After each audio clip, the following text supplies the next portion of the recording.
The Newport mansion stood like a beacon against the Rhode Island coastline, its limestone walls catching the last rays of summer sunlight. Antoine Dubois adjusted his bow tie in front of an antique mirror, his steel-gray eyes scrutinizing every detail of his appearance. At 45, he had mastered the art of control, building his empire from the ground up after arriving from France 2 decades ago. Tomorrow's wedding would be the crowning achievement of his carefully curated life. His fiancée, Amélie Fournier, had planned everything to perfection. The guest list read like a who's who of East Coast society, the venue was immaculate, and even the weather forecast promised clear skies. Antoine smiled faintly at his reflection, remembering how methodically they had approached their relationship.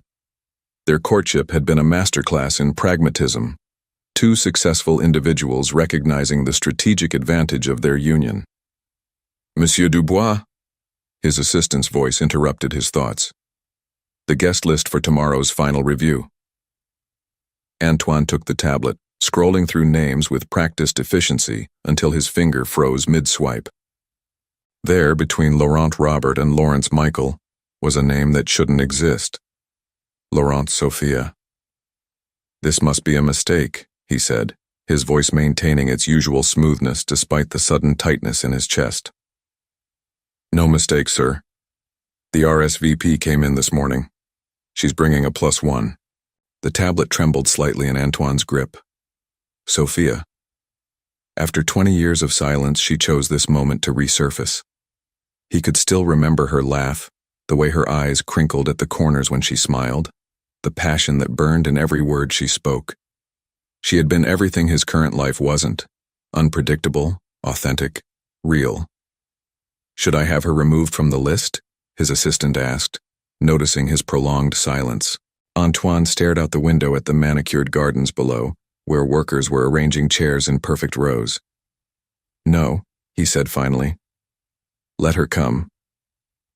Later that evening, during the rehearsal dinner, Antoine watched Amélie charm their guests with practiced ease. At 34, she embodied sophistication, her chocolate brown hair styled in elegant waves, her designer dress hugging her figure perfectly. She caught his eye across the room and raised her champagne glass slightly, a gesture that spoke of their shared understanding of social performance. Having second thoughts? Richard Montgomery, his best man and longtime business partner, appeared at his side. About what? About inviting your ex to your wedding. Bold move, even for you. Antoine sipped his scotch, letting the amber liquid burn away his unease. I didn't invite her. She RSVP'd herself. Richard's eyebrows shot up. And you're allowing it? The Sophia Laurent? The one who... That was a lifetime ago, Antoine cut him off sharply. We were different people then. Different enough that her presence won't matter? Antoine didn't answer. His mind wandered to that summer 20 years ago, when he was a young entrepreneur with dreams bigger than his bank account. Sophia had believed in him then when no one else did. She had also believed in them, in a future he had systematically dismantled in pursuit of his ambitions. The evening progressed with mechanical precision. Antoine played his role perfectly: the successful businessman, the attentive fiancé, the gracious host. But beneath the surface, memories he had long suppressed began to stir. He remembered the last time he saw Sophia, standing in the rain outside his first office in Manhattan, her words lost to the sound of traffic and his own determined footsteps as he walked away. In the privacy of his study later that night, Antoine pulled out his laptop and did what he had resisted doing for 20 years. He searched for Sophia Laurent. The results were sparse, but one recent photo made his heart stop.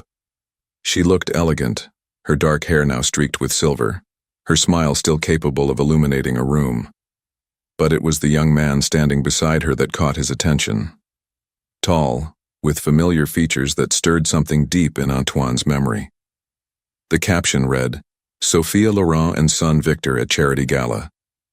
Antoine closed the laptop, but the image remained burned in his mind. Victor appeared to be around 19, his stance confident, his smile hauntingly familiar. The timing, the resemblance, it couldn't be coincidence. His phone buzzed with a text from Amélie. "Everything is perfect for tomorrow. Thank you for making my dreams come true." Antoine stared at the message, his finger hovering over the reply button. Perfect was what he had always strived for, what he had sacrificed everything else to achieve. But as the night deepened and sleep eluded him, he couldn't shake the feeling that his perfectly constructed world was about to shatter. Tomorrow, Sophia Laurent would walk through those doors, bringing with her a past he had never truly escaped, and beside her would be a young man whose existence threatened everything Antoine had built. The mighty Newport mansion, with all its grandeur, suddenly felt like a stage set for a drama he wasn't prepared to face. Morning light filtered through the stained glass windows of the Newport mansion's chapel, casting prisms of color across the marble floor. Guests filtered in, their designer outfits and quiet murmurs creating a tapestry of wealth and privilege. Antoine stood at the entrance, greeting each arrival with practiced charm, but his eyes constantly darted to the driveway where black luxury cars deposited more attendees. "You're distracted," Amélie whispered as she passed by, already dressed in her wedding gown, breaking tradition to handle last-minute details. Her perfectly manicured hand squeezed his arm.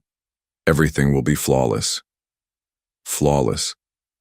The word echoed in Antoine's mind, transporting him back 20 years to a cramped apartment in Manhattan's Lower East Side. "Nothing's flawless," Sophia had told him then, her dark hair wild from the summer humidity. "That's what makes life beautiful."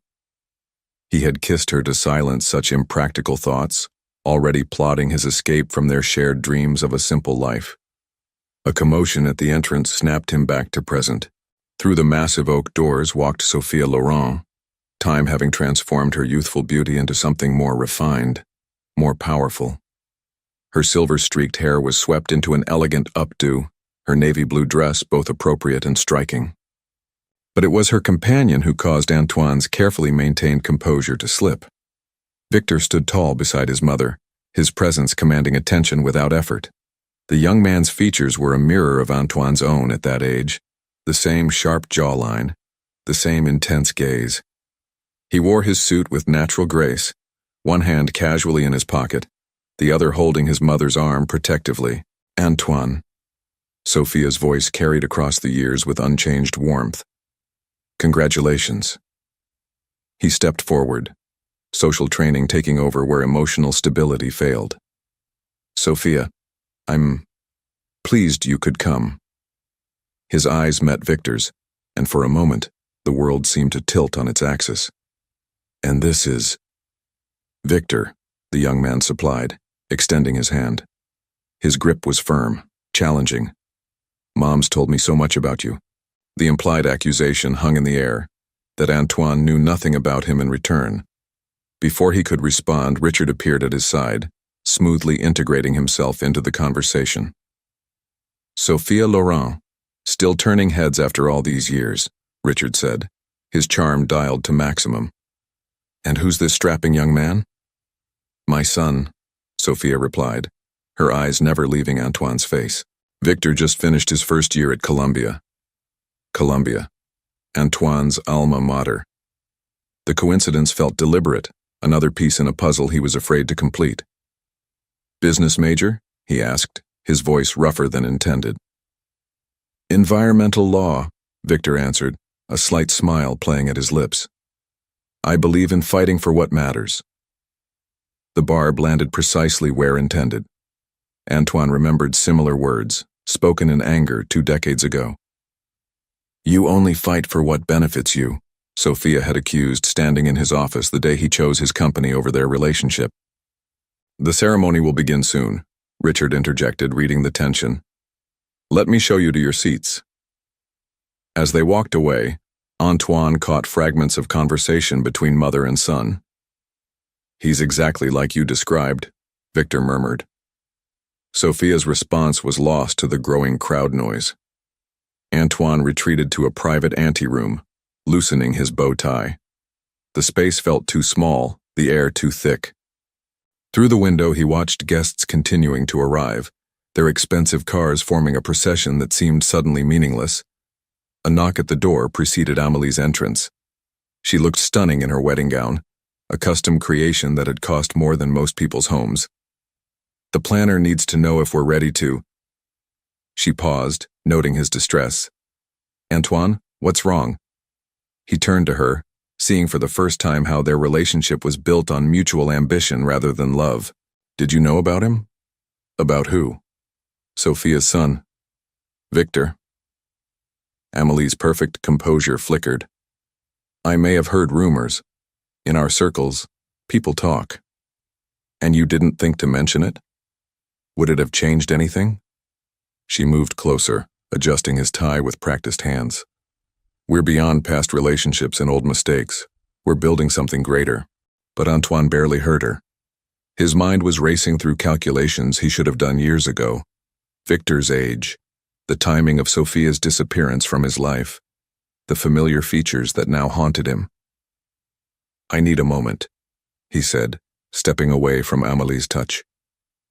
We don't have moments, she replied, her tone sharpening. We have 200 guests waiting, a schedule to maintain, and appearances to preserve. Her words crystallized everything wrong with his current life. Every decision calibrated for maximum advantage, every relationship evaluated for strategic value. He had built an empire on such calculations, and now that empire felt like a prison. Through the window, he spotted Sophia and Victor in the garden, their heads bent together in conversation. The sunlight caught Victor's profile, and Antoine saw himself at 19, full of conviction, uncompromised by ambition's bitter lessons. The young man reached up to adjust his tie, and the gesture was so familiar it physically hurt. Antoine?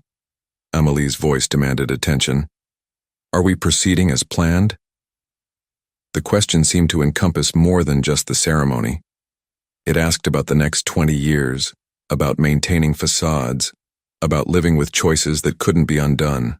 In the garden, Victor laughed at something Sophia said, the sound carrying faintly through the window glass, and Antoine recognized that laugh. It was his own, from a time when he still knew how to be genuine. I need to speak with them, he said finally. Now? Impossible. The ceremony can wait. For the first time in their relationship, Antoine saw real fear in Amelie's eyes. Not fear of losing him, but fear of social embarrassment, of deviation from the script. It confirmed what he had always known but never acknowledged. Their relationship was as carefully constructed as everything else in his life. As he headed for the garden, his measured steps carrying him toward a truth he had avoided for 2 decades, Antoine felt something he hadn't experienced in years. The terrifying, exhilarating sensation of losing control. Behind him, he could hear Amélie speaking urgently into her phone, no doubt activating contingency plans. Ahead, Sophia and Victor turned at his approach, their expressions guarded but expectant. The perfect wedding day was about to become perfectly chaotic, and for once Antoine welcomed the impending storm. The garden's pristine pathways stretched before Antoine as he approached Sophia and Victor. Behind him, the wedding guests' murmurs faded into a distant hum.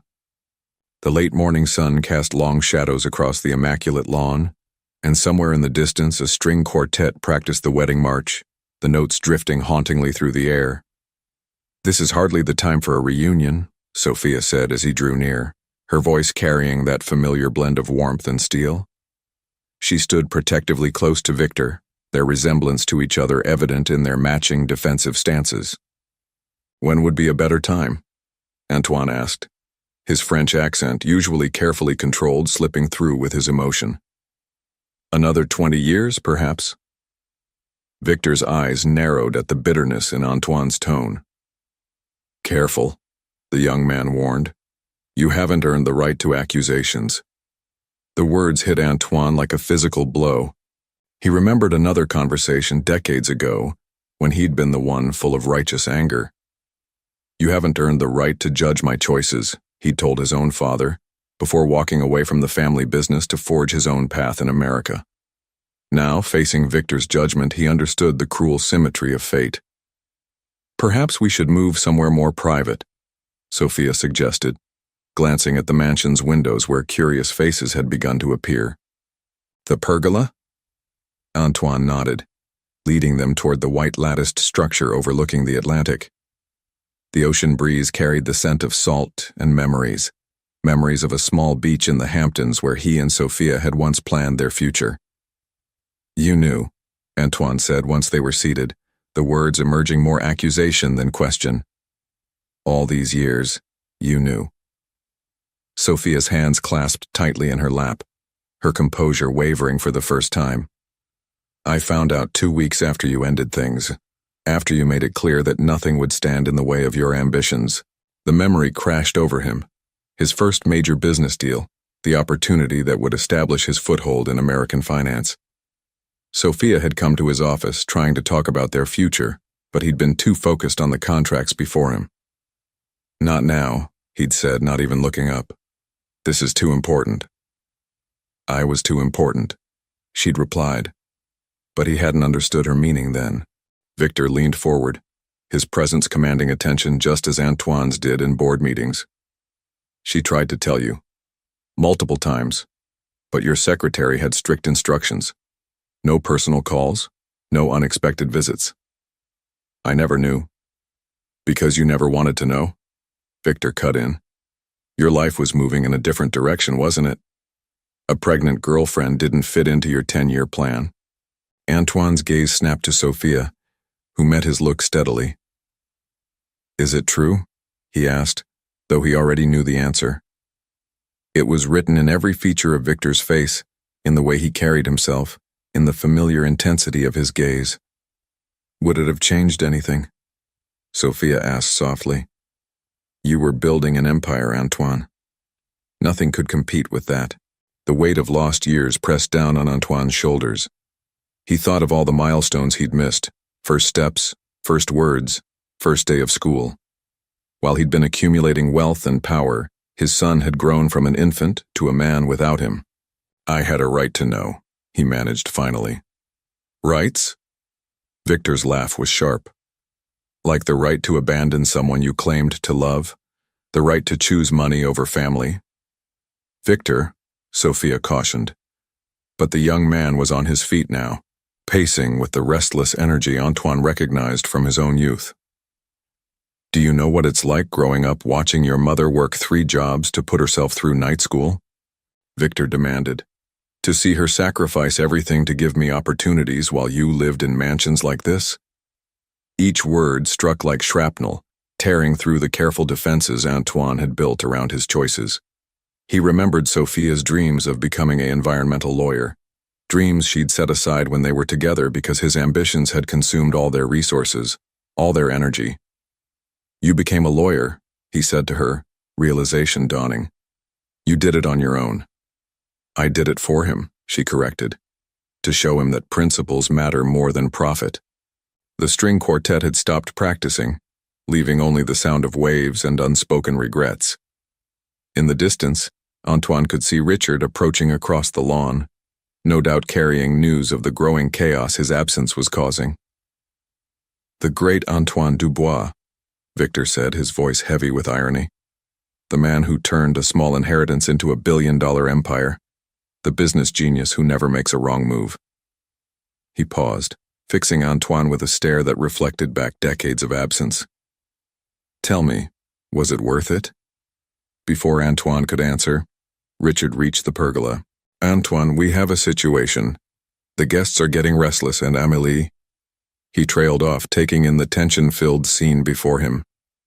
Not now, Richard, Antoine said, but his friend stood firm.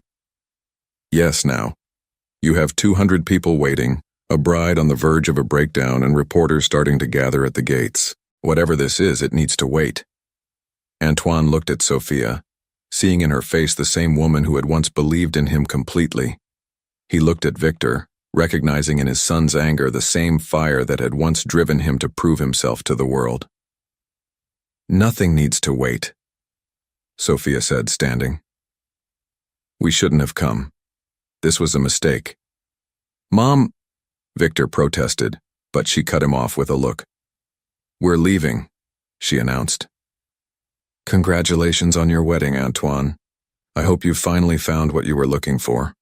They turned to go, and Antoine felt the moment slipping away like sand through his fingers. All his life, he'd prided himself on making the rational choice, the profitable decision. Now, watching his son walk away, he realized that some costs couldn't be measured in dollars and cents. "Wait," he called out, his voice carrying the authority that had built his empire. Sophia and Victor paused, turning back slightly. "The wedding can wait." Richard's sharp intake of breath matched the collective gasp from the distant mansion windows, where the drama was playing out before an audience of New England's elite. But Antoine didn't care. For the first time in decades, he wasn't calculating the social cost, wasn't weighing the business implications. "You want to know if it was worth it?" he said to Victor. "Let me tell you about the day I made my first million. I bought a penthouse overlooking Central Park, filled it with expensive furniture, and stood alone in it all night, wanting to share the moment with someone who would understand what it meant. I called your mother's old number, but it had been disconnected." Sophia's expression softened slightly. "Antoine, I've spent 20 years building something impressive," he continued. "But standing here now, I realize I've built it all on the foundation of my biggest mistake." Victor's stance remained defensive, but something in his eyes shifted. One conversation doesn't make up for 2 decades. "No," Antoine agreed, "but it's a start." The Newport mansion erupted into barely contained chaos. In the bridal suite, Amélie stood before a full-length mirror, her wedding dress a masterpiece of white silk and handcrafted lace, while her mother, Diane Fournier, paced the room in carefully controlled fury. "This is unacceptable," Diane declared, her Boston Brahmin accent clipped with anger. 200 guests, the governor, 3 senators, all waiting while he has some sort of family reunion in the garden. Amélie remained still, watching her reflection. The woman staring back at her wore a mask of calm, but beneath it, calculations whirred. She had always prided herself on anticipating every possibility, planning for every contingency. But this, a secret son appearing at her wedding, had blindsided her completely. "Did you know?" Diane demanded, stopping to face her daughter. "About the boy?" "I heard rumors," Amélie admitted. "Old gossip at charity functions, but nothing concrete." A knock at the door interrupted them. Richard entered, his usual smooth demeanor showing cracks of concern. "Ladies, I think we need to consider our options." "Options?" Diane's voice rose sharply. "The only option is for Antoine to get back here and proceed with this wedding immediately." But Amélie raised a hand, silencing her mother. "Tell me everything, Richard. What exactly is happening in that garden?" Richard moved to the window from which the pergola was partially visible. "The boy, Victor, he's definitely Antoine's son. The resemblance is undeniable. Sophia Laurent kept the pregnancy secret after Antoine ended their relationship 20 years ago. That woman," Diane spat. "I remember her from the charity circuit before she disappeared, always talking about environmental causes and social responsibility. No understanding of our world at all." Amélie watched a group of guests wandering the garden paths, pretending not to stare at the drama unfolding under the pergola. She thought about Antoine, about the careful partnership they had built. Their relationship had been a merger of equals, both successful, both ambitious, both understanding the importance of appearances. Now, watching him through the window, she saw a different man emerging from behind the polished facade. "What do they want?" she asked Richard. "Money? Recognition?" Richard shook his head. "I don't think it's that simple. The boy's at Columbia studying environmental law. From what I gathered, they're not after Antoine's wealth. This seems personal." Amélie turned from the window, her wedding dress rustling softly. The sound reminded her of spreadsheets, the careful accounting of costs and benefits that had defined her relationship with Antoine. She had chosen him for his stability, his predictability, his perfect alignment with her life goals. Now that stability was crumbling. "I'm going down there," she announced. "Absolutely not," Diane protested. "A bride confronting her groom's ex-girlfriend and illegitimate son? Think of the scandal." "The scandal is already here, Mother," Amélie replied coolly. "The only question is how we manage it." She moved through the mansion's halls like a ghost in white, her dress whispering against marble floors. Guests parted before her, their murmurs following in her wake. She caught fragments of conversation. Secret child, French woman, wedding disaster, and recognized the sound of reputations being dismantled. As she approached the pergola, she heard Antoine's voice carrying an emotion she had never heard from him before. "I've spent 20 years building something impressive," he was saying. "But standing here now, I realize I've built it all on the foundation of my biggest mistake." Amélie paused, hidden behind a towering hydrangea bush. Through the branches she could see them clearly, Antoine looking more undone than she had ever witnessed. Sophia, elegant and composed despite the circumstances. And Victor, a young man whose features eerily mirrored her fiancé's. "One conversation doesn't make up for 2 decades, Victor was saying, his voice carrying the weight of years of absence. "No," Antoine agreed, "but it's a start." The words hit Amélie with unexpected force. In all their time together, Antoine had never spoken with such raw honesty. Their conversations had been strategic, focused on goals and appearances. She had thought it was strength, their shared understanding of what really mattered. Now, watching him reach out to the son he had never known, she wondered if they had both mistaken emptiness for strength. She stepped forward, making her presence known. The tableau before her froze. Antoine's face showing a complexity of emotions she had never seen, Sophia's expression shifting to one of guarded sympathy, and Victor's eyes widening slightly at her wedding dress. "Amélie?" Antoine began, but she held up a hand. "When I agreed to marry you," she said, her voice steady, "I thought I was choosing someone who understood the importance of control, of planning, of maintaining the right image." She looked at Victor, seeing in him the untamed spirit that Antoine must have once possessed. "I didn't realize I was choosing someone who had locked away his entire heart." Sophia stepped forward, her grace evident in the movement. "This isn't what we intended. We didn't come here to destroy your wedding." "No?" Amélie's laugh was soft, without humor. "Then why did you come?" "Because I'm tired of lies," Victor answered. "Tired of pretending that half of who I am doesn't exist. Wouldn't you be?" The question hung in the air, and Amélie found herself really looking at the young man. Behind his anger she saw something familiar, the same need for recognition, for authenticity, that she had always pushed down in herself. "The governor is waiting," she said finally to Antoine. 3 senators, half of New England's social registry, our entire future." "I know," he replied, and in his voice she heard the weight of 2 decades of choices. "Do you?" she asked. "Because right now, you need to decide what matters more, the life we've planned or the life you've ignored for 20 years. The string quartet had begun playing again, the wedding march drifting across the garden like a reminder of what should have been. But as Amélie stood there, her perfect wedding dress suddenly feeling like a costume, she realized she already knew Antoine's choice. More importantly, she was beginning to understand her own. Amélie's words hung in the salt-laden air as Antoine stood frozen between his past and present. The wedding march continued its haunting melody, a soundtrack to the unraveling of his carefully constructed life. In the distance, Richard was attempting to manage the increasingly restless crowd of guests, his usual diplomatic skills stretched to their limits. "I need a moment," Antoine said, his voice hoarse. Without waiting for a response, he turned and walked toward the cliff's edge, where a stone balustrade overlooked the churning Atlantic.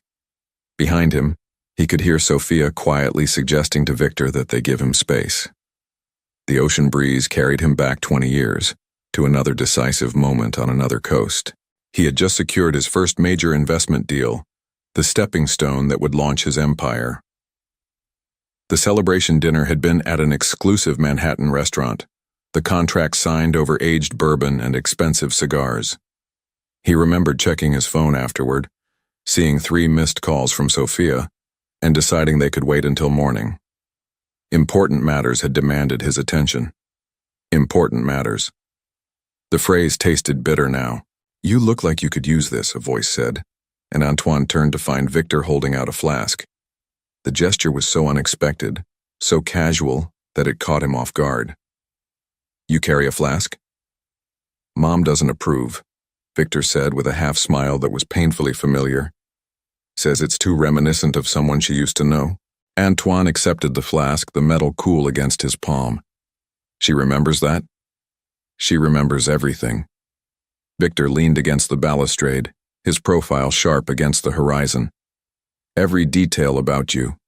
How you took your coffee. Black, 2 sugars. How you hummed old French songs when you thought no one was listening. How you always carried this ridiculous silver flask because you said cheap containers ruined good bourbon." The memory hit Antoine like a physical blow. He had left that flask behind in Sophia's apartment the night of the contract signing, promising to retrieve it the next day. He never did. "She told you all of this?" "Some of it," Victor admitted. "The rest I pieced together from old photos, letters she kept in a box under her bed, notes you wrote her, plans you made together." He turned to face Antoine fully. "You promised her Paris." Antoine took a long drink from the flask, the bourbon burning familiar paths. "We were going to spend a year there, after the business took off." He laughed softly. "I had it all planned out. An apartment in the Marais, morning walks along the Seine.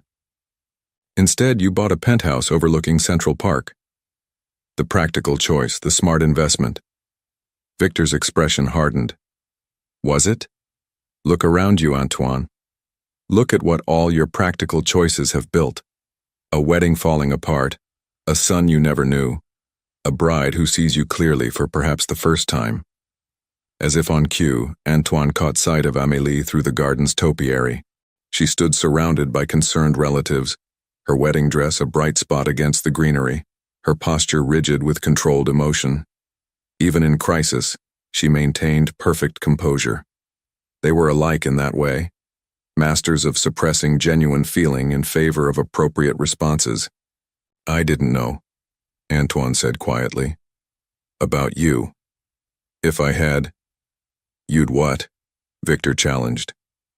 "Give up your ambitions? Choose family over fortune? The man my mother described wouldn't have done that. The man who walked away from her without a backward glance wouldn't have suddenly developed a conscience because of an unexpected child." The words struck with surgical precision, cutting through layers of justification Antoine had built over 2 decades. "I was young," he began, but Victor cut him off. So was she, 22, pregnant, alone. But she made her choices. Real choices, not just calculations about profit margins and social advantages. In the distance, the string quartet had stopped playing. The absence of music made the moment feel more raw, more immediate. Antoine could hear snippets of conversation from the gathered guests, their whispered speculations carrying across the manicured lawn. "Your mother," Antoine said carefully, "she never married?" "There were opportunities." Victor's tone was measured. "Good men, stable men. But she said her heart was too busy raising me to consider giving it to anyone else." He paused, studying Antoine's reaction. "She didn't tell me you were my father until I was 15. I found your old flask in her box of memories, saw our similar features in those old photos, and confronted her." Antoine remembered the day he'd bought that flask, a small celebration after his first successful business pitch. Sophia had engraved it herself. "To dreams worth chasing." The irony of those words wasn't lost on him now. "When she finally told me about you," Victor continued, "she didn't speak with bitterness. That's what I couldn't understand for years. She told me about your dreams, your determination, your belief that you could conquer the world. She said those qualities were worth loving once and that she hoped I'd inherited your drive but learned from her mistakes." A commotion from the mansion drew their attention. Guests were beginning to leave, their expensive cars forming a procession down the winding driveway. The wedding was officially unraveling. "I should..." Antoine gestured vaguely toward the chaos but found himself rooted to the spot. "Handle damage control?" Victor suggested. "Manage appearances? Calculate losses." He straightened up, suddenly every inch Antoine's son in bearing and authority. Or maybe for once you could just feel something real without trying to control it. The flask sat heavy in Antoine's hand, its surface reflecting fractured sunlight. 20 years ago, he had left it behind as collateral on a promise to return. Now its presence felt like evidence in a trial he was losing, proof of all the promises he had broken in pursuit of success. "I don't know how," Antoine admitted, the words catching in his throat. Victor's expression softened slightly. "That's the most honest thing you've said all day." He turned to go, then paused. "Keep the flask. Mom says it belonged to you anyway." As Victor walked away, Antoine raised the flask again but stopped before it reached his lips.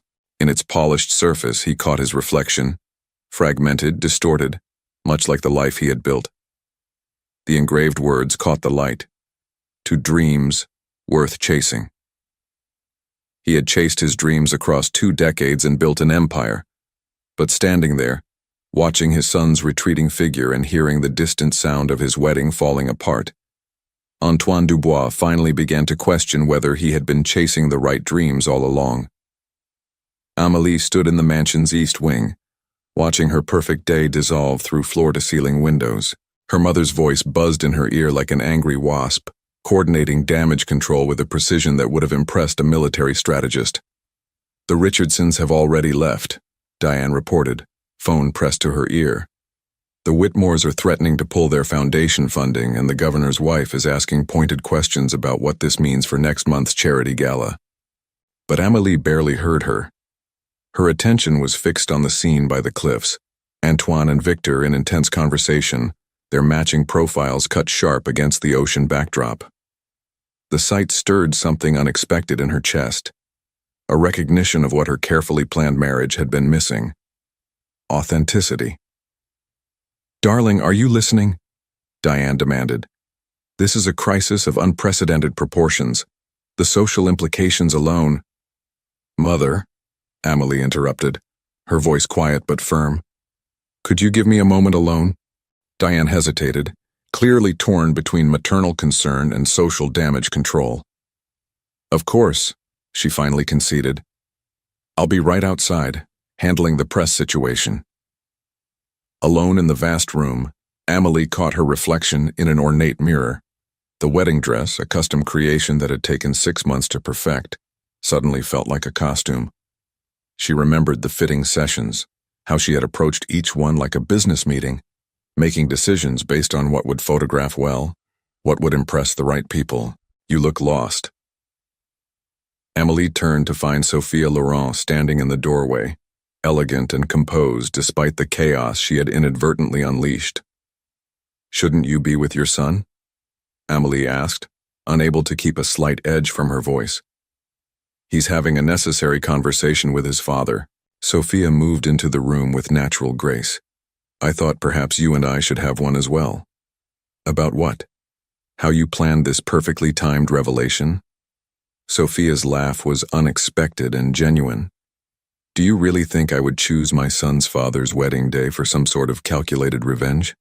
Life isn't always about strategic timing, Ms. Fournier." The use of her formal name caught Amélie off guard. It highlighted the strange intimacy of their situation.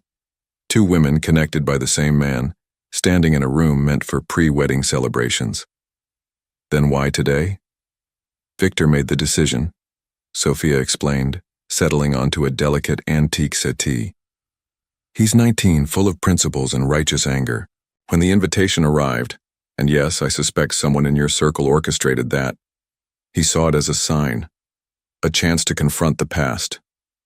Amélie moved to the window again, watching Antoine now standing alone at the balustrade. "Did you love him? Really love him? Not just the idea of him?" "Enough to let him go," Sophia replied softly. "Enough to raise his child, without demanding he change his dreams. Enough to build a life that didn't depend on his name or his money." The words struck a chord. Amélie thought about her own relationship with Antoine, the careful negotiations, the mutual understanding of what each brought to the partnership.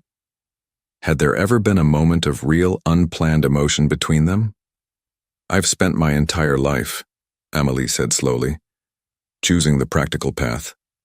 The right schools, the right career, the right man. I thought Antoine and I were perfect together because we understood the value of control. And now I'm standing in a $3 million wedding dress, watching my fiancé discover his heart has a 19th-year-old crack in it. She turned to face Sophia. How did you do it? Walk away from the security, the status, everything he could offer? Sophia stood, moving to join Amélie at the window. I didn't walk away from anything. He did. I simply refused to chase after someone who valued success more than love. She paused, studying Amélie's profile. The question is, why aren't you angry? The question caught Amélie by surprise. She considered it carefully, watching the scene outside where Victor had now left Antoine alone with his thoughts. Because for the first time since I've known him, Antoine looks real. Not polished, not calculated, just real. A knock at the door preceded Richard's entrance. Ladies, I hate to interrupt, but we have a situation developing. The press has gotten wind of the delay and they're asking questions about Victor. Let them ask, Amélie said, surprising herself with the steel in her voice. Some questions need to be answered. Amélie, Richard cautioned, think about the implications. Your family's reputation, the business connections. I have spent my entire life thinking about implications. She cut him off. Maybe it's time to think about truth instead. Sophia touched her arm lightly, the gesture unexpectedly comforting. Truth is messier than plans. Are you ready for that? Amélie looked down at her perfect dress, then back at the window where Antoine still stood by the cliffs. In the distance, she could see Victor walking the garden paths, his posture a mirror of his father's younger photographs. The sight crystallized something in her mind. You know what's strange? She said, mostly to herself. I always thought I chose Antoine because we were alike. Both dedicated to maintaining the right image, both understanding the value of strategic partnerships. She smoothed an invisible wrinkle from her dress. But watching him with Victor, seeing him stripped of all that careful control, I realize I chose him because I wanted someone who would never ask me to be real. And now? Sophia prompted gently. Now I think maybe it's time for all of us to stop performing. She turned to Richard. Cancel the damage control. No press statements, no explanations, no carefully worded apologies. But the guests will have the most interesting story to tell at their next social gathering. Amélie's smile held a hint of liberation. Let them talk. Some scandals are worth having. Through the window, she watched Antoine finally turn from the ocean, his expression raw with emotion. In that moment, Amélie Fournier, society's perfect bride, made a decision that had nothing to do with practicality or appearance. She would not end this day as planned, in a picture-perfect ceremony that celebrated control over passion. Instead, she would do something entirely unexpected. She would embrace the chaos of truth. The afternoon sun cast long shadows across the Newport Mansion's grounds as Antoine finally turned away from the ocean. The flask in his pocket felt heavy with the weight of memory, and the bourbon's warmth had done nothing to steady his racing thoughts. As he walked back toward the mansion, the exodus of guests had become a steady stream, their luxury vehicles carrying away pieces of his carefully constructed reputation. He found Richard waiting at the garden entrance, his normally impeccable appearance showing signs of strain. The press is gathering at the gates, his friend reported. They're asking about Victor, someone leaked. Of course they did, Antoine replied, his accent thickening with fatigue. In our world, secrets are currency. We need to get ahead of this. I can have a statement prepared within the hour. Something about family reconciliation, perhaps frame it as a touching reunion. No. Antoine's voice carried the same authority that had built his empire, but now it held something else. Exhaustion with the endless performance. No more statements, no more spinning the truth into acceptable shapes. Richard stepped closer, lowering his voice. Antoine, be reasonable. Your company's stock will take a hit when this breaks. The board will have questions about judgment, about transparency. Let them question. Antoine pulled the flask from his pocket, studying its gleaming surface. For 20 years, I've made every decision based on what was practical, what was profitable. Where has it led me?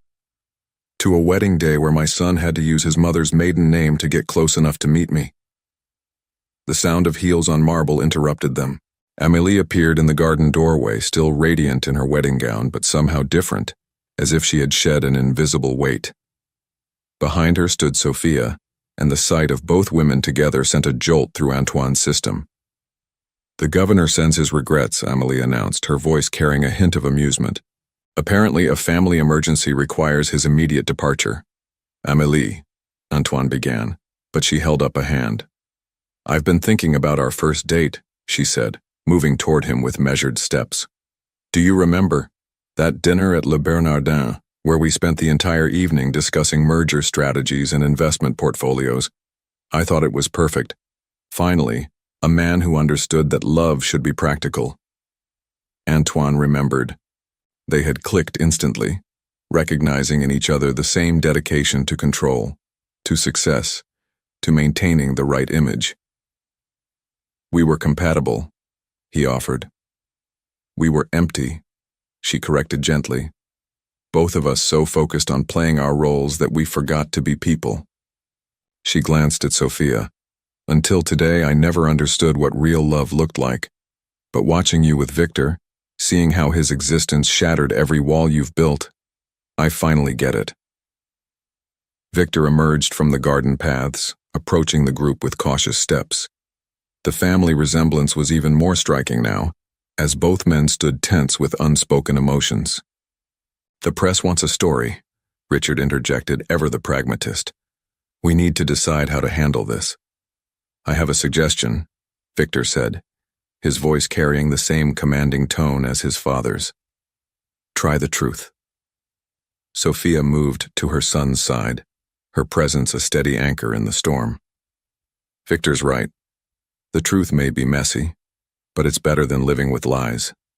Antoine looked at his son, really looked at him, seeing not just the physical resemblance but the fire that burned behind his eyes. It was the same fire Antoine had once possessed, before he learned to douse it with practicality and profit margins. I missed everything, he said quietly. Your first steps, your first words. Every birthday, every triumph, every moment that parents are supposed to treasure. Yes, Victor agreed, his tone sharp but not cruel. You did, and you can't get those back. The question is, what are you going to do about the moments that are still to come? Amélie stepped closer to Sophia, an unexpected alliance forming in the face of crisis. You know, she said to Antoine, I always admired your ability to make hard decisions. To choose the practical path no matter the emotional cost. I thought it made you strong. She smiled sadly. I was wrong. It made you safe. And safety isn't the same as strength. The words hit Antoine with the force of truth long denied. He thought of all the decisions that had led to this moment, each one logical, profitable, and utterly wrong. He thought of Sophia, young and pregnant, facing the world alone because he was too focused on success to see what really mattered. The board meets on Monday, Richard reminded him. They'll want answers. Then I'll give them one, Antoine replied, reaching into his pocket and pulling out his phone. With deliberate movements, he opened his calendar and began deleting appointments. The next week vanished, then the next month. What are you doing? Richard asked, alarm evident in his voice. Taking a leave of absence. Antoine looked up, meeting Victor's surprised gaze. If you're willing, I'd like to hear about those 19 years I missed. All of them. No matter how long it takes. Victor's expression remained guarded, but something shifted in his stance. And your empire? Will survive without me for a while. Antoine turned to Amélie, who watched him with a mixture of sadness and understanding. I'm sorry, not just for today, but for thinking that a perfect partnership could substitute for real feeling. She reached out, straightening his bow tie one last time. So am I. We both deserved better than a life of careful performances. Her eyes held a new clarity. I think it's time we all stopped performing. The sun was setting now, painting the Newport sky in shades of gold and purple. The wedding that never was had transformed into something else, a moment of truth that stripped away decades of careful pretense. "Mom always said you were brave once," Victor said quietly, "before success taught you to be cautious instead." Antoine felt the weight of the flask in his pocket, its engraved message about dreams worth chasing taking on new meaning. He had spent 20 years chasing the wrong dreams, measuring his worth in dollars and deals instead of the moments that truly mattered. "I'd like to be brave again," he said, looking at his son, "if you'll give me the chance." The Newport Mansion's grand dining room, originally set for a lavish wedding reception, now stood eerily empty. Crystal glasses caught the evening light, casting prism patterns across the abandoned place settings. Antoine sat at one end of the massive table, his bow tie undone, while Victor occupied a chair halfway down, close enough for conversation, but maintaining a careful distance. "Your board won't be happy," Victor said, breaking the weighted silence. He had loosened his own tie and rolled up his sleeves, revealing a simple leather bracelet that caught Antoine's attention. "That bracelet," Antoine began, then hesitated. "Mom gave it to me on my 16th birthday," Victor explained, touching it unconsciously. "Said it belonged to my father when he was young and ambitious, before expensive watches became his signature." The memory hit Antoine like a physical blow. He had worn that bracelet during his early days in Manhattan when he was still hungry and unafraid. "I lost it during a move," he said softly. "Or so I thought. Mom found it in your old apartment. Said it was the only thing you left behind that wasn't expensive." Victor's eyes met his father's. "She kept everything else in a box, but this she gave to me." Before Antoine could respond, the dining room doors opened to admit Sophia, who had exchanged her formal dress for a simple black pantsuit. She carried a manila envelope, worn at the edges. "I thought you might want to see these," she said, placing the envelope between them. "Since we're done pretending." Antoine opened the envelope with unsteady hands. Inside were photographs, dozens of them. Victor's first day of school, gap-toothed and grinning. A Little League baseball game, Victor on the pitcher's mound. School plays, science fairs, graduation. The evidence of a life he had missed documented in careful detail. "You kept records," he said, looking up at Sophia. "All these years." "I kept everything," she replied simply. "Not for you. For him. Every child deserves to know their story." Victor picked up a photo of himself at age 7, dressed as a dinosaur for Halloween. "Mom used to tell me stories about you. Not the successful businessman you became, but the dreamer you were. The guy who wanted to change the world, who believed anything was possible." "I remember him," Antoine said quietly. "Sometimes I catch glimpses of him in the mirror, wondering where he went." The sound of heels on marble announced Amelie's return. She had changed out of her wedding dress into an elegant evening suit, her transformation from bride to businesswoman complete. "The last of the guests have gone," she reported, "though I suspect will be the main topic at every dinner party for months to come." "Amelie," Antoine began, but she waved him off. "Don't. We both know this is right." She moved to the window, silhouetted against the darkening sky. "I've already called the foundation. They'll issue a statement about the wedding's postponement. No details, no explanations." "Thank you," Sophia said softly, surprising everyone. "For understanding." Amelie turned, a sad smile playing at her lips. "I understand more than you think. We all wear masks. Some of us just forget they're masks at all." She straightened her shoulders. "Now, if you'll excuse me, I have a honeymoon to cancel." After she left, silence settled over the room again. Victor reached for another photograph, this one showing him at his high school graduation, Sophia beaming beside him. "You were valedictorian," Antoine observed, noting the honors cords around his son's neck in the photo. "Gave a speech about integrity," Victor replied with a hint of irony. "About how success means nothing without principles to guide it." The words struck home. Antoine thought of his own principles, so carefully packed away in pursuit of wealth and power. "What else have I missed?" he asked. "Tell me everything."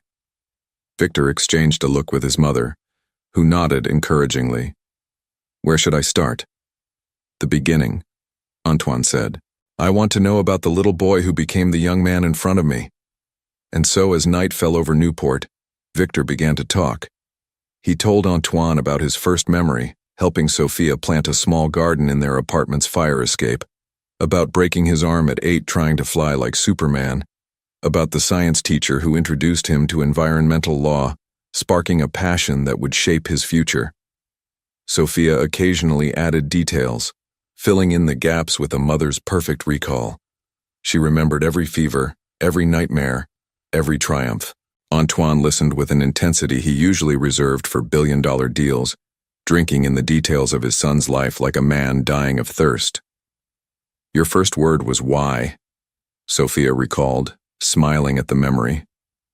"You never stopped asking questions after that." "Still haven't," Victor admitted, "especially now." Antoine understood the unspoken meaning. There were 19 years of whys between them, why he left, why he never looked back, why success seemed more important than family. "I can't change the past," Antoine said finally, looking at the spread of photographs before him. "But I'd like to be part of your future, if you'll let me." Victor picked up the Halloween dinosaur photo again, studying it thoughtfully. "You know what's funny? Growing up, I used to imagine conversations with you. I'd practice what I'd say if we ever met. I had speeches prepared, arguments ready. And now?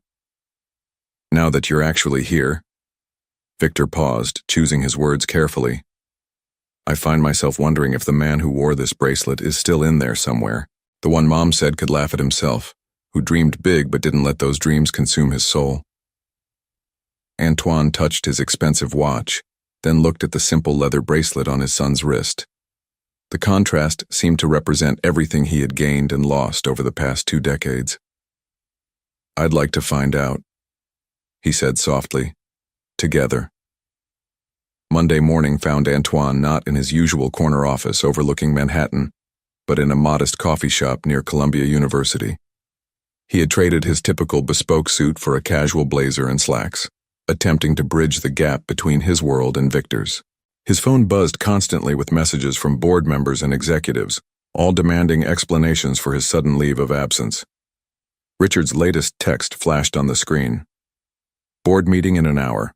Your absence is causing panic. Stock down 3% in pre-market trading." Antoine silenced the phone just as Victor pushed through the cafe door, his backpack slung over one shoulder. The young man paused, scanning the room with slight hesitation before spotting his father. "You look different," Victor observed, sliding into the chair opposite Antoine. "Less artificial," Antoine supplied with a slight smile. "I was going to say intimidating, but that works too." Victor ordered black coffee when the barista approached, the same way Antoine took his. The similarity didn't go unnoticed by either of them. "I have your morning class schedule," Antoine said, pulling out a carefully written note.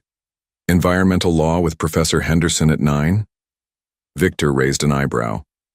"Did you run a background check on my entire academic career?" "No, Antoine faltered. "Old habits. I should have just asked." "It's fine," Victor said, surprising them both with a small laugh. "Mom warned me you'd probably know my shoe size and blood type before our first real conversation." The tension eased slightly. Antoine watched his son add 2 sugars to his coffee, another shared trait, and felt an unexpected surge of emotion. "Tell me about your classes," he said. "What made you choose environmental law?" Victor's eyes lit up with passion that reminded Antoine of himself at that age. "You know about the Kingston Valley case? The chemical company that contaminated groundwater? It was in the news last year." "Right. They got away with a slap on the wrist because their legal team overwhelmed the local environmental groups." Victor leaned forward, his coffee forgotten. "The system's rigged in favor of corporations with deep pockets. I want to change that." Antoine felt a complex mix of pride and irony. His son had chosen to fight against the very type of corporate power he had spent his life building. "It won't be easy," he said carefully. Big business has significant influence. I know. I've studied your company's environmental impact reports. The statement hung between them. Antoine reached for his own coffee, buying time to process. You've done your homework. Had to understand what I was up against. Victor's tone was challenging, but not hostile. Your Pacific shipping routes cut through 3 marine protection areas. Your manufacturing plants in Asia have questionable emission standards.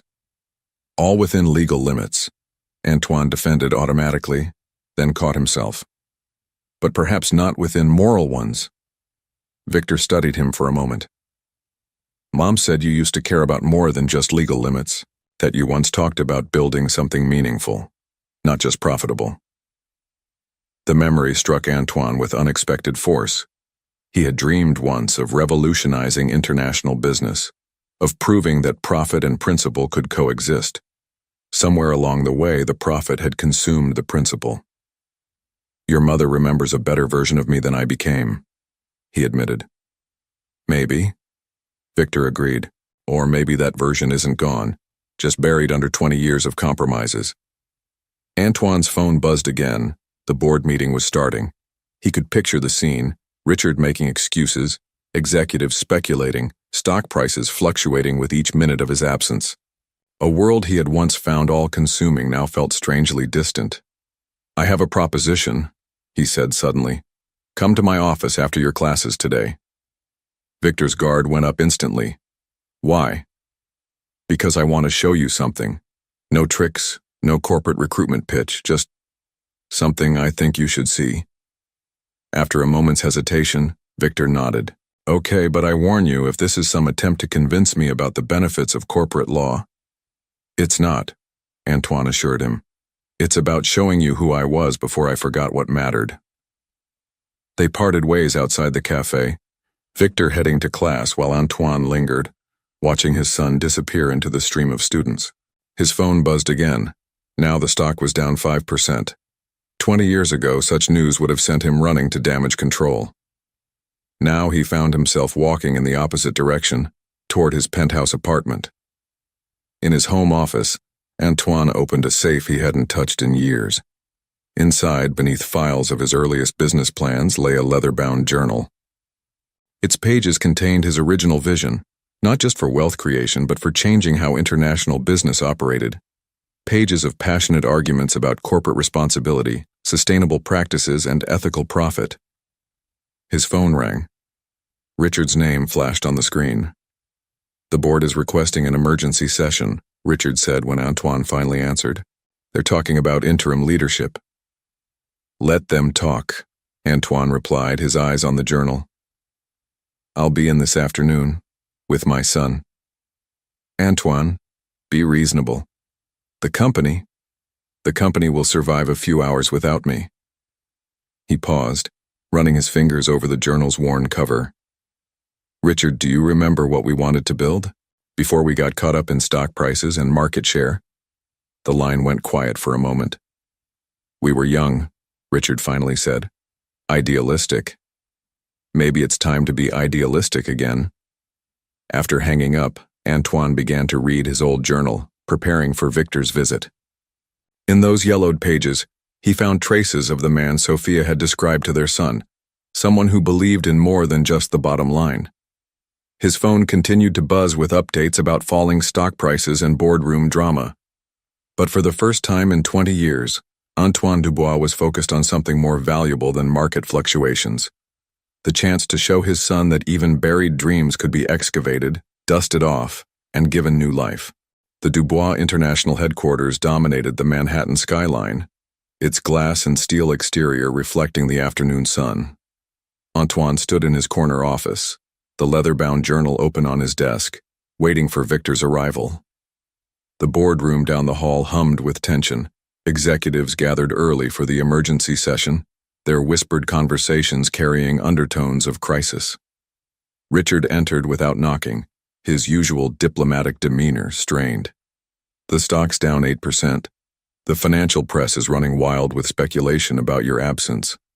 And now I hear you're planning to bring your newfound son into an emergency board meeting? Not into the meeting, Antoine corrected, his attention on the street below. Before it. Antoine, think about what you're doing. This company has lost its way. Antoine turned from the window, picking up his old journal. We both have. Before Richard could respond, his assistant's voice came through the intercom. Mr. Dubois, your son is here. Victor entered the office with cautious steps, his eyes taking in the wall of awards, the minimalist furniture, the floor-to-ceiling views of Manhattan.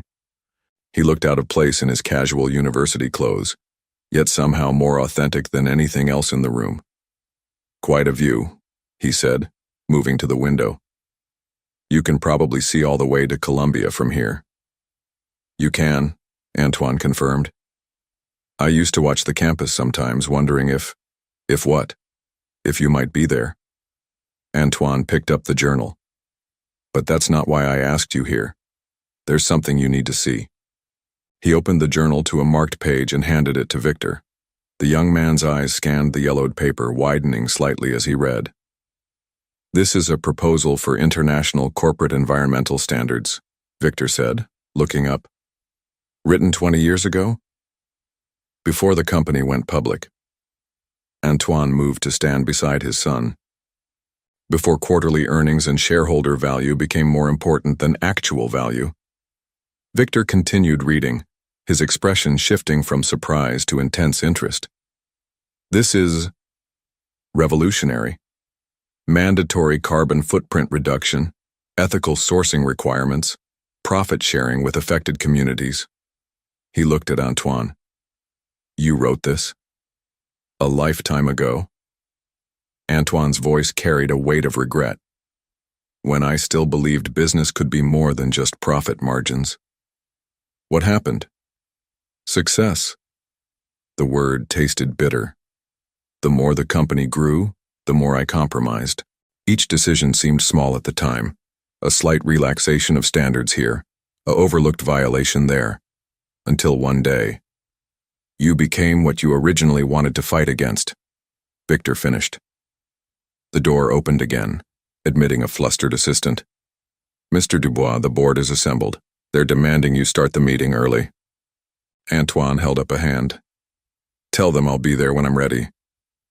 Victor had turned back to the journal, reading intently.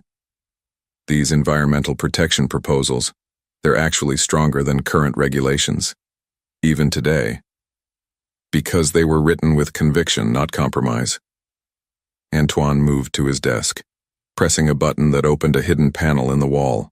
Inside was a large screen displaying real-time data from Dubois International's global operations. Look, he said, gesturing to the screen.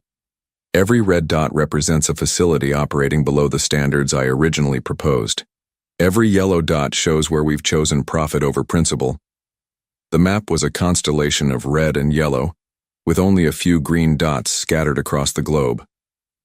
Why show me this? Victor asked. Because you remind me of who I was supposed to be. Antoine ran a hand through his silver hair.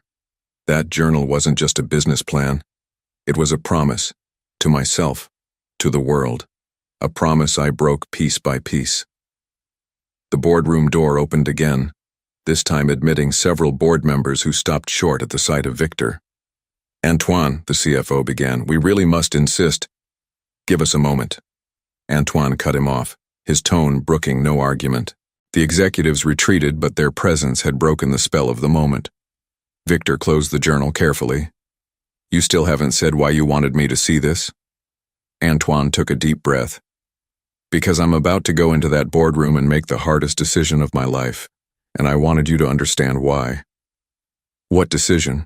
Whether to continue down the path of compromise or to remember what it felt like to stand for something real. Antoine moved to his desk, pressing another button that brought up the company's stock price, still falling. They're going to demand answers, stability, a return to business as usual. And what will you give them? Antoine picked up the journal, its pages containing the dreams of a younger, braver man. That depends on your answer to a question. If I proposed implementing these original standards, all of them, no matter the cost to our stock price or my position, would you help me do it?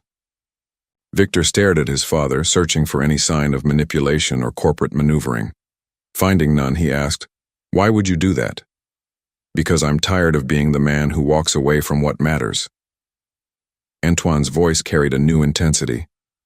"Because I want to show you that change is possible even after decades of wrong choices. Because maybe, just maybe, I can be the father you deserved by becoming the man I was supposed to be." The boardroom buzzer sounded again, more insistent this time. "They're waiting," Victor observed.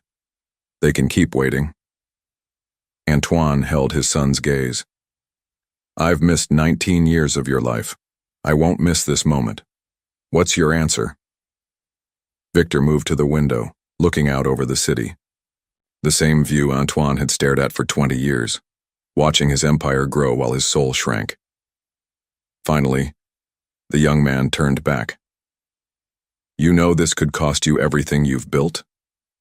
Some things are worth the cost." A small smile played at Victor's lips, the first genuine one Antoine had seen directed at him. "Mom said you used to talk like that. I never believed her until now." The boardroom door opened one final time. Richard stood in the doorway, his expression grave. "Antoine, we can't delay any longer." Antoine looked at his son, waiting. Victor picked up the journal, holding it out to his father. "Show them who you really are," he said simply. "And yes, I'll help you do it right this time." The boardroom erupted into chaos as Antoine finished his presentation. The leather-bound journal lay open before him, its yellowed pages a stark contrast to the sleek digital displays showing plummeting stock prices. Victor stood at the back of the room, watching his father face down a lifetime of compromises. "This is corporate suicide," Gerald Matthews, the head of international operations, sputtered. "Implementing these environmental standards would cost billions. Our profit margins would be decimated." "Our profit margins are built on broken promises," Antoine replied, his voice steady. He gestured to the journal. "Everything in this document, every standard, every protection, was part of our original company vision. We didn't fail to achieve these goals. We chose to abandon them." The CFO, Elizabeth Chen, leaned forward. "Antoine, be reasonable. The market has already punished our stock for your personal situation. This kind of radical restructuring would destroy shareholder value." "Shareholder value?" Antoine's laugh held no humor. "Tell me, Elizabeth, what's the value of a company that profits from destroying the very world its shareholders live in?" Richard, who had remained silent until now, cleared his throat. "Perhaps we could implement these changes gradually. Over 5 years, maybe 10. "No." Antoine's response was firm. "No more delays, no more compromises. We start now." "The board will never approve this," Gerald warned. "We'll be forced to call for a vote of no confidence." Antoine looked at Victor, drawing strength from his son's presence. "Then call for it. But first, let me show you something." He pressed a button on the conference table, and the room's screens changed to show a global map. Every red dot represents a facility operating below the environmental standards we originally promised. Every yellow dot shows where we've chosen short-term profit over long-term sustainability. The map was damning, a web of ethical failures spanning continents. "Now," Antoine continued, "let me show you something else." Another button press brought up a series of photos. These are the communities affected by our practical decisions. The rivers we've polluted, the air we've tainted, the lives we've impacted. All legal, all profitable, and all completely wrong. Victor stepped forward, moving to stand beside his father. "I can provide current impact assessments for each of these locations, documentation of health issues, environmental degradation, community displacement." The board members exchanged uncomfortable glances. They were used to dealing with numbers, not consequences. Elizabeth spoke again, her tone more measured. "What exactly are you proposing?" "Complete reformation," Antoine replied. "We implement the original standards at every facility. We establish a dedicated environmental impact division, headed by qualified experts in environmental law and conservation. We set up community oversight boards in every region where we operate. The costs, Gerald began, will be significant, Antoine cut him off, which is why I'm prepared to fund the initial implementation personally, my entire ownership stake, liquidated as needed. The room fell silent. Antoine Dubois was offering to risk his personal fortune, billions in company stock, to remake the corporation he had built. Richard stood slowly. Antoine, may I speak with you privately? Anything you have to say can be said here, Antoine replied. No more closed-door decisions. His oldest friend's face showed a mix of concern and resignation. You're not just risking your own future now. You have a son to think about. I am thinking about him. Antoine's voice softened. And about the world he'll inherit. We all have children, grandchildren. What will we tell them when they ask why we chose profit over their future?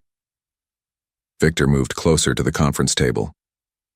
Your environmental impact reports show accelerating damage in 12 key regions. Within a decade, 3 major river systems will be irreparably harmed by your current practices. Is that the legacy you want to leave? The board members shifted uncomfortably. They were accustomed to viewing environmental reports as abstract problems for future administrations, not immediate moral choices. Elizabeth began typing rapidly on her tablet. If we redirect our technology investment fund and perhaps leverage our carbon credit portfolio, she looked up. It would be tight, but with careful management and your personal stake as backing, we could begin implementation within 6 months. 3 months, Antoine countered. Some damage can't wait. Gerald stood abruptly. This is madness. I call for an immediate vote of no confidence. Seconded, another board member quickly added. Antoine remained calm. Before you vote, consider this. I've already spoken to major news outlets. They have copies of our original environmental standards, current violation documentation, and my full statement about today's meeting. If you vote to maintain the status quo, the story breaks tomorrow. How do you think the market will react to that? That's blackmail, Gerald sputtered. No, Antoine replied. It's transparency, something we should have maintained from the beginning. Victor watched the board members' faces, seeing the moment when calculation shifted to resignation. These were smart people, capable of reading the writing on the wall. In an era of increasing environmental consciousness, a public expose would be far more damaging than controlled reform. Elizabeth was already running new projections. If we announce this as a proactive initiative, frame it as corporate leadership in environmental stewardship, we might actually see long-term market benefits. Now you're thinking clearly, Antoine said. But the motive matters. We do this because it's right, not because it's marketable. The vote, when it came, was closer than Antoine had hoped, but sufficient. The company would begin implementing his original standards immediately, with Victor serving as special advisor to the new Environmental Impact Division. As the board members filed out, Richard lingered. You've changed, he said to Antoine. In 4 days you've become someone I barely recognize. Antoine glanced at Victor, who was studying the global impact map with intense concentration. No, he replied. I've remembered who I was always supposed to be. The sun was setting over Manhattan, casting long shadows through the boardroom windows. In the fading light, father and son stood together, watching the city transform from concrete reality to glittering possibility. Ready to change the world?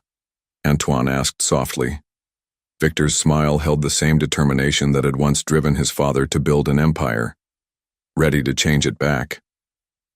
3 months later, the Newport mansion looked different in the crisp autumn air. The wedding flowers were long gone, replaced by falling leaves that scattered across the manicured lawns. Antoine stood at the same balustrade where his life had changed, but this time he wasn't alone. Victor leaned beside him, both men drinking coffee from simple ceramic mugs. The Indonesian facility reports are in, Victor said, scrolling through his tablet. First phase of environmental upgrades completed 2 weeks ahead of schedule. Local water quality already showing improvement. Antoine nodded, feeling a different kind of pride than he'd known in his years of chasing profits. And the Community Oversight Board? Meeting weekly. They're actually providing valuable insights about sustainable local practices we hadn't considered. Victor set down his tablet. You know, when you first showed me that journal, I thought it was just a publicity stunt. Another corporate manipulation. What changed your mind? Watching you sell your Manhattan penthouse to fund the African initiative. Victor smiled slightly. Corporate manipulators don't usually downsize to a modest apartment near Columbia. Antoine touched the leather bracelet he now wore again, a gift returned by his son last week. The view's better from my new place anyway. I can see the university library where your mother used to study.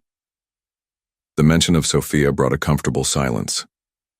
She had been surprisingly supportive of their work together, offering insights from her years of environmental advocacy. Her presence in their lives had shifted from a reminder of past mistakes to a bridge toward future understanding. Mom's considering the advisory position, Victor mentioned casually, for the new Environmental Justice Foundation.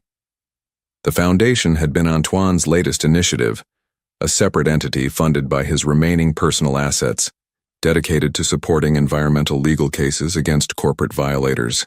The irony of using his fortune to fight the very systems he'd once championed wasn't lost on him. And Amélie? Victor asked. Have you spoken with her? She sent an email last week. She's in Singapore, helping local businesses implement sustainable practices. Antoine smiled. Apparently, our canceled wedding inspired her to find her own path to meaningful work. Their conversation was interrupted by Richard's arrival. The past months had aged him, but there was a new energy in his step. The press is ready, he announced. Are you sure you want to do this here? Antoine looked at the mansion behind them, the scene of his almost wedding, the place where his carefully constructed life had crumbled and his real life had begun. It's perfect. This is where it all changed. Where better to announce the next phase? The press conference had been Victor's idea. A formal announcement of Dubois International's complete transformation, including the rollout of their most ambitious environmental initiatives yet. The business press had been skeptical at first, but 3 months of consistent action had turned many critics into cautious supporters. Stocks up 15% since the Indonesian results leaked, Richard reported. Turns out ethical business can be profitable business. The profit is secondary, Antoine and Victor said simultaneously, then shared a surprised laugh at their synchronicity. You two are becoming more alike every day, Richard observed. Though I'm not sure if Victor's becoming more corporate or you're becoming more revolutionary. Neither, Antoine replied. We're both becoming who we were meant to be. As they walked back toward the mansion now set up for the press conference, Antoine noticed Victor adjusting his tie, the same unconscious gesture he'd seen at the failed wedding. But now, the similarity brought joy rather than regret. Nervous? He asked his son. About announcing that one of the world's largest corporations is effectively becoming an environmental advocacy organization, with me, a 19-year-old law student, helping lead the charge? Victor's grin held a hint of challenge. Why would I be nervous? The main hall was filled with journalists, environmental activists, and corporate stakeholders. Antoine recognized faces from both his old world and his new one. Sophia sat in the front row, elegant as ever, her proud smile embracing both father and son. Ready? Victor asked as they approached the podium. Antoine looked at his son, really looked at him, and saw not just the shadow of his younger self, but a better version of what he could have been. In Victor's determined gaze, he saw the perfect blend of idealism and capability, of passion and practicality. You know, Antoine said softly, that day at the wedding, when you first confronted me, I thought my world was ending. Wasn't it? No. Antoine touched the leather bracelet again. It was finally beginning.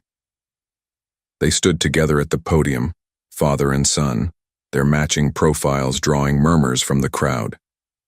Antoine looked out at the assembled faces and felt none of his old need to perform, to maintain appearances. For the first time in decades, he was exactly who he wanted to be. 3 months ago, he began. "In this very building, I was reminded of a promise I made 20 years ago, not just to myself, but to the future. I broke that promise in pursuit of profit and power. Today, standing beside the sun I almost lost to those same misguided priorities, I'm here to make a new promise." Victor stepped forward, his presence solid and reassuring. Together they laid out their vision for the future, not just of Dubois International, but of corporate responsibility itself. As they spoke, their voices sometimes overlapping, sometimes completing each other's thoughts, Antoine felt the last pieces of his old life fall away. The questions came rapid-fire afterward. Journalists wanted to know about profit projections, activists asked about implementation timelines, and shareholders demanded reassurance. Antoine handled each query with a new kind of confidence, not the artificial surety of his corporate persona, but the genuine conviction of someone who had finally found his true path. As the event wound down, Antoine found himself back on the balustrade with Victor. The sun was setting over Newport, painting the sky in shades of promise. "We never did have that bourbon in your flask," Victor remembered, pulling the silver container from his jacket. Antoine smiled, thinking of all the meaning wrapped up in that simple object. "I think it's time for new traditions," he said. "Something we build together." Victor nodded, understanding. He pulled 2 fresh coffee cups from a nearby table. "To new beginnings?" "To family," Antoine corrected. "Everything else is just details." The autumn wind carried the scent of change, of possibilities, of redemption. As father and son stood together watching the sun sink into the ocean, Antoine Dubois finally understood that success wasn't measured in stock prices or social status. It was measured in moments like these, moments of genuine connection, of lives redirected toward purpose, of love reclaimed from the ashes of ambition. The real work was just beginning, but for the first time in 20 years, he was ready for the challenge. Because this time, he wasn't building an empire. He was building a legacy worth inheriting. The end. If you were in the shoes of Antoine Dubois, having built a corporate empire over 20 years through morally questionable choices, would you have the courage to sacrifice everything, fortune, status, and reputation, to win back your son and right the wrongs of the past? What's more, do you believe it's possible to find true redemption after decades of wrong decisions, or are some choices irreversible? Your participation in the channel is very important. Please leave your opinion in the comments. Thank you so much for watching until the end. If you enjoyed this story, don't forget to subscribe to the channel, leave a like, and comment your thoughts. Your participation is very important to us. See you next time.